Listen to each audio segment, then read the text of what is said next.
Xin chào. Muốn Trang vẫy tay nào. Vẫy tay xin chào nào. Xin chào. Con tên là Moon. Moon. Moon chỉ cho mẹ bàn cá vàng ở đâu nhở? Bể. Ở trong bể, đúng rồi. Ồ, bây giờ bàn cá vàng lại trốn mất rồi. Bàn cá vàng vào đâu rồi? Ở đây đã. Bể.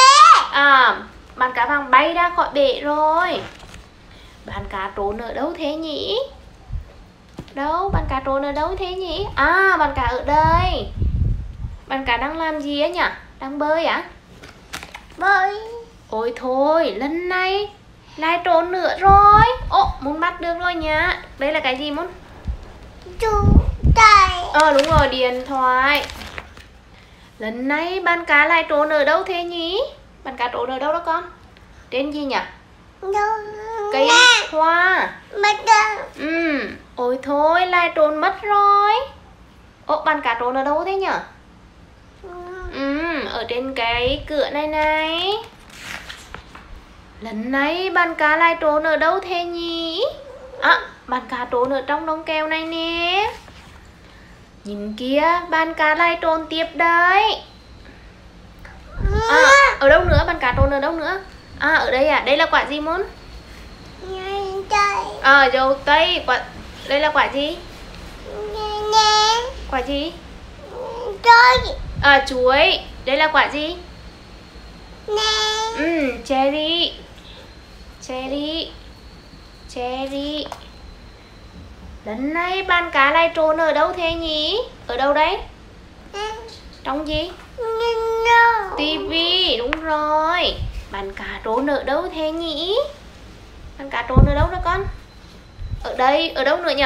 Bàn cá trốn ở đâu nhỉ? Ở đây, 1, 2, 3.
Chú cừu này đang ở trên gì?